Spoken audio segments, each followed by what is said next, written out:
തൊഴിലാളി സംഘടനകളുടെ നേതൃത്വത്തിൽ നാളെ ദേശീയ പണിമുടക്ക്. കേന്ദ്ര സർക്കാരിന്റെ തൊഴിലാളി വിരുദ്ധ നയങ്ങളിൽ പ്രതിഷേധിച്ചാണ് സമരം. കെഎസ്ആർടിസി പണിമുടക്കിന്റെ ഭാഗമാകില്ലെന്ന് മന്ത്രി കെ.ബി. ഗണേഷ് കുമാറും പണിമുടക്കുമെന്ന് സംഘടനകളും വ്യക്തമാക്കിയതോടെ ആകെ ആശയക്കുഴപ്പമാണ്. കർഷകർ, ബാങ്കിംഗ് മേഖല, ഇന്ത്യ പോസ്റ്റ്, കൽക്കരി ഖനനം, ഫാക്ടറികൾ, പൊതുഗതാഗതം എന്നീ മേഖലകളിൽ നിന്നുള്ള തൊഴിലാളികളാണ് പണിമുടക്കുന്നത്. AITUC, ഹിന്ദു മസ്ദൂർ സഭ, സംയുക്ത കിസാൻ മോർച്ച, INTUC, CITU തുടങ്ങിയ സംഘടനകളാണ് സമരമുഖത്ത്. കേന്ദ്രം കൊണ്ടുവന്ന തൊഴിൽ നിയമം, സ്വകാര്യവൽക്കരണം, കരാർ തൊഴിൽ വ്യാപകമാക്കൽ തുടങ്ങിയ വിഷയങ്ങളിലാണ് യൂണിയനുകൾക്ക് എതിർപ്പ്. അതേസമയം പണിമുടക്കിൽ KSRTC ഭാഗമാകില്ലെന്നാണ് മന്ത്രി കെ.ബി. ഗണേഷ് കുമാറിന്റെ അവകാശവാദം.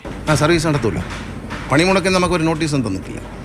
അല്ല, ഇതൊരു പൊതുഗതാഗതമാണ്. ഒരു സമരം അവരൊഴിവാക്കും, തൊഴിലാളികൾ അതിനകത്ത് ഒഴിവാക്കും എന്നാണ് എൻ്റെ വിശ്വാസം. അല്ല, അവർ സന്തുഷ്ടരാണ്. KSRTC ജീവനക്കാരെ സംബന്ധിച്ച് അവർ സന്തുഷ്ടരാണ്. KSRTCയിലെ സംഘടനകൾ അത്ര സന്തുഷ്ടരല്ലെന്ന് പിന്നാലെ യൂണിയനുകൾ തുറന്നടിച്ചു. KSRTCയിൽ സാധാരണ പോലെ തന്നെ പണിമുടക്ക് നോട്ടീസ് കൊടുത്തിട്ടുണ്ട്. KSRTC പൂർണ്ണമായി നാളെ സ്തംഭിക്കുകയാണ്.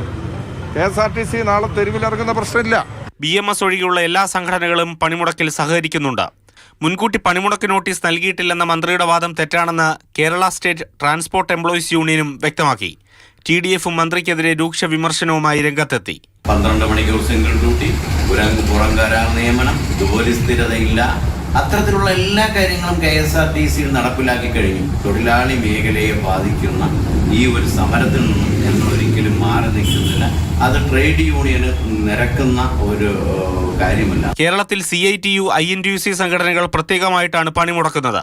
സംസ്ഥാന സർക്കാരിന്റെ നയങ്ങൾക്കെതിരായ പ്രതിഷേധവും INTUC ഉൾപ്പെടെയുള്ള UDF സംഘടനകൾ ഉയർത്തും. മാതൃഭൂമി ന്യൂസ്, തിരുവനന്തപുരം.